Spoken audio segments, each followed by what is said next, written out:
एक बार जोर से भारत माता का जयकारा लगाएंगे। भारत माता की इनकलाब इनकलाब वंदे वंदे। दिल्ली के कोने कोने से आए हुए मेरे सभी भाइयों बहनों माताओं बुजुर्गों, आप सबको मेरा नमस्कार, सबको मेरा प्रणाम। पूरे दिल्ली से आज इतनी बड़ी संख्या में यहां पे जंतर मंतर पे विरोध प्रदर्शन करने के लिए आप लोग इकट्ठे हुए हैं। लोगों में गुस्सा है, लोग दुखी हैं। किस बात से दुखी हैं? केंद्र की भाजपा सरकार ने संसद में अभी 3 दिन पहले एक कानून लेके आए हैं। उस कानून में लिखा है, एक बात तो लिखी है कि अब से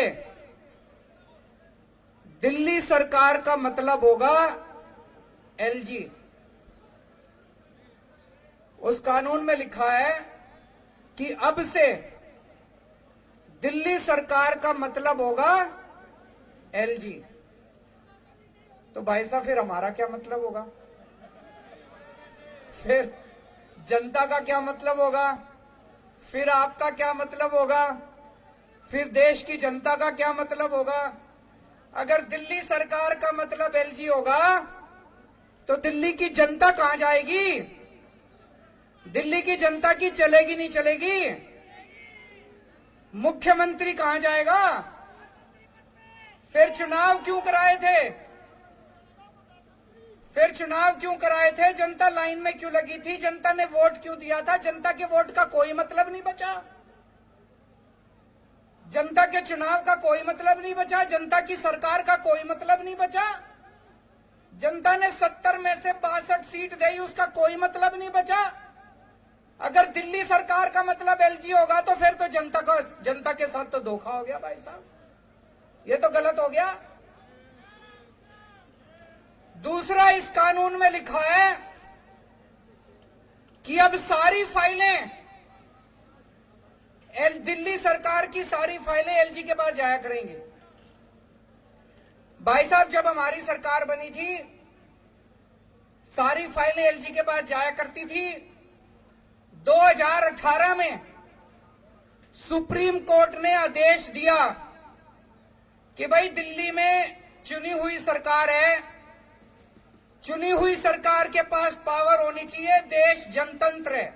सुप्रीम कोर्ट ने बोला कि भारत जनतंत्र है, जनतंत्र में जनता मालिक होती है, जनता का शासन होता है, जनता जिस सरकार को चुनती है सारी शक्तियां उसके पास होनी चाहिए, सुप्रीम कोर्ट ने बोला।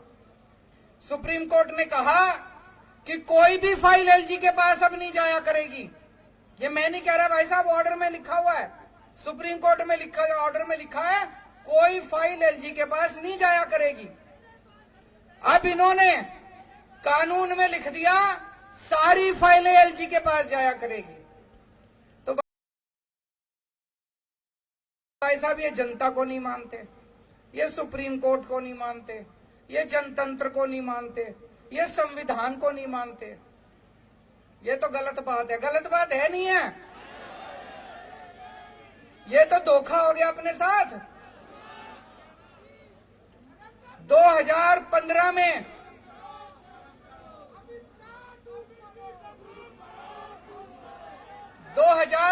में दिल्ली विधानसभा के चुनाव हुए। जनता ने आम आदमी पार्टी को 70 में से 67 सीट दी। फिर 2020 में चुनाव हुए, जनता ने 70 में से 62 सीट दी। फिर अभी उपचुनाव हुए एमसीडी के, जनता ने एमसीडी के उपचुनाव में बीजेपी को 0 सीट दी। तो भाई साहब, दिल्ली की जनता साफ साफ यही तो कह रही है कि हमको बीजेपी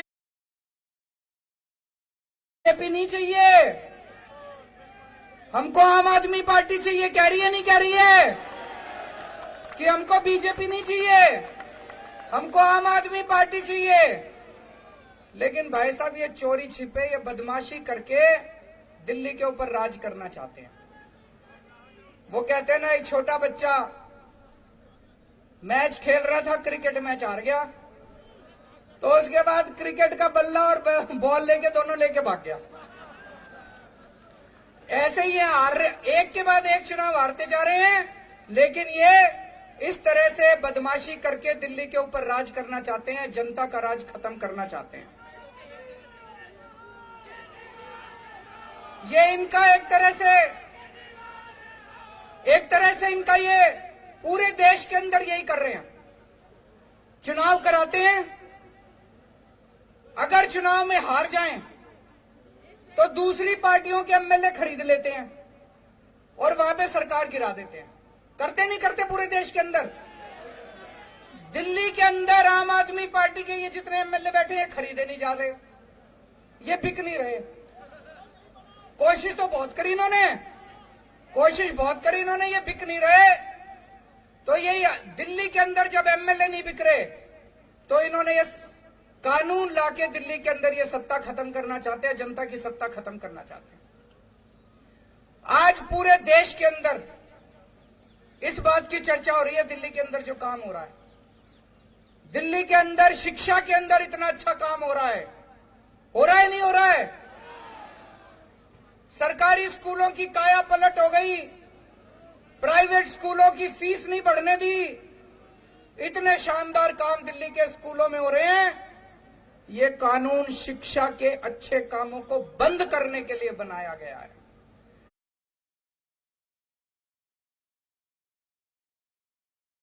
वो नहीं चाहते कि दिल्ली के अंदर अच्छा काम करती रहे आम आदमी पार्टी, क्योंकि दिल्ली के अंदर अच्छा काम हो रहा है तो इनको सूरत के अंदर इनको तकलीफ हो रही है, कर्नाटक के अंदर इनको तकलीफ हो रही है। देश के अंदर जहां जहां भी पंचायतों के और नगर निगम के चुनाव हो रहे हैं, आम आदमी पार्टी की धीरे धीरे सीटें आनी चालू हो गई हैं।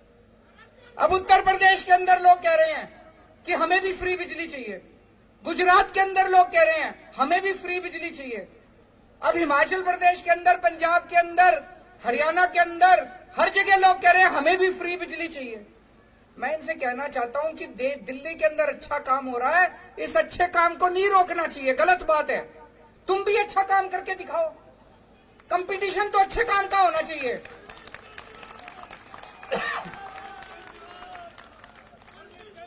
अब तुम गुजरात में बिजली फ्री कर दो, देखो हमारी एक भी सीट नहीं आएगी सूरत में, काम तो तुम करोगे नहीं, और दिल्ली में जो अच्छे काम हो रहे हैं उसको भी रोकोगे। ये तो गलत बात है, गलत बात है नहीं है? अगर तुमने वोट चाहिए, तुमको वोट चाहिए, तुम भी अच्छे काम करो। जैसे दिल्ली में आम आदमी पार्टी अच्छे काम कर रही है, तुम भी दूसरी जगह अच्छे काम करो, तुमको भी वोट देंगे लोग। तुम तो करोगे गुंडागर्दी और दिल्ली में जो अच्छे काम हो रहे हैं वो भी रोकोगे। मैं आपसे पूछना चाहता हूं, असली देशभक्ति क्या होती है? असली देशभक्ति है कि अगर देश के किसी भी कोने में कोई अच्छा काम कर रहा हो, चाहे कोई कर रहा हो, चाहे पक्ष कर रहा हो, विपक्ष कर रहा हो, कोई अच्छा काम कर रहा हो, अगर मैं सच्चा देशभक्त हूं तो मैं उसका साथ दूंगा नहीं दूंगा। और अगर मैं गद्दार हूं तो उसका काम रोकूंगा मैं। अगर मैं भारत का दुश्मन हूं तो उसका काम रोकूंगा मैं, अच्छे काम को रोकूंगा मैं। ये दिल्ली के अंदर जो अच्छे काम को रोकना चाह रहे हैं, ये ठीक नहीं कर रहे, ये देश के साथ सही नहीं कर रहे, देश के साथ, भारत के साथ सही नहीं कर रहे। तो मैं आज दिल्ली की जनता की तरफ से, भारत की जनता की तरफ से केंद्र सरकार को अपील करना चाहता हूं कि आज इतने लोग यहां इकट्ठे हुए हैं, ये तो फिर भी थोड़े ही आए हैं। इससे ये मत आकिए दिल्ली के एक एक आदमी के दिल में, मैं देख रहा था 3-4 दिन से ये टीवी चैनल वाले सारे सर्वे चला रहे हैं, 90% लोग दिल्ली के कह रहे हैं गलत कर रही है केंद्र सरकार। सर्वे में भी आ रहा है। मैंने देखा कुछ पत्रकार सड़क के ऊपर अपना कैमरा लेके घूम रहे थे, सबसे पूछ रहे थे, हाँ भाई दिल्ली सरकार किसको चलानी चाहिए, केजरीवाल को चलानी चाहिए कि केंद्र सरकार को? 90% लोग कह रहे थे कि केजरीवाल को चलानी चाहिए, हमने उसको चुना। तो मैं केंद्र सरकार को अपील करना चाहता हूं कि अभी भी इस कानून को वापस ले लो। अभी ये कानून वापस नहीं हुआ, इस कानून को वापस ले लो। जनता की ताकत को मत छीनो, जनता के साथ धोखा मत करो। 1947 में आजाद हुआ था देश, 75 साल हो गए। आज देश अपनी आजादी के 75 साल मना रहा है। इस 75 साल में तुम यही करोगे? इस 75 साल में यही तोहफा दोगे देश को? भगत सिंह फांसी पे क्यों चढ़ा थे? चंद्रशेखर आजाद, भगत सिंह, राजगुरु, अशफाकुल्ला खान, सुभाष चंद्र बोस, बाबा साहब अंबेडकर, उन लोगों ने क्यों कुर्बानी दी थी?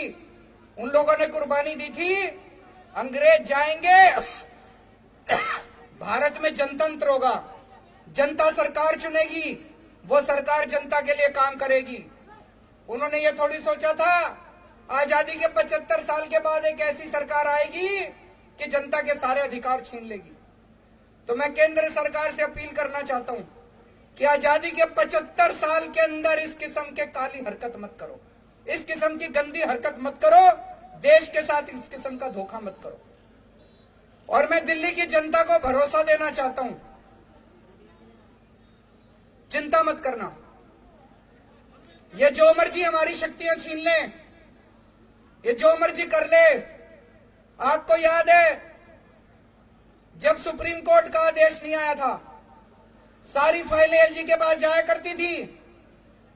हम आपके लिए सीसीटीवी कैमरे लगाना चाहते थे पूरी दिल्ली में। एलजी साहब ने 1 साल तक फाइल रोके रखी, सीसीटीवी की। 1 साल तक, 1 साल तक सीसीटीवी की फाइल रोके रखी। फिर मैं, मनीष सिसोदिया जी, गोपाल राय जी और सतिंदर जैन, हमने एलजी साहब के घर के अंदर जाके धरना कर दिया और आपकी फाइल पास करा के लाए थे। तो दोस्तों, अपने सामने अब 2 काम है, दिल्ली की जनता के सामने 2 काम है। एक, हम ये संघर्ष करते रहेंगे कि जिसके लिए हमारे आजादी के दीवाने लड़े थे, उन्होंने कुर्बानियां दी थी कि सत्ता जनता के हाथ में होनी चाहिए, ये सत्ता वापस जनता के हाथ में लेके रहेंगे। और दूसरा, कोई भी काम नहीं रुकने देंगे। जितने दिल्ली के विकास के काम हैं, सारे विकास के काम होंगे। इसके लिए चाहे मेरे को इनको पैर पकड़ने पड़े और चाहे इनको हाथ पकड़ के थोड़ा सा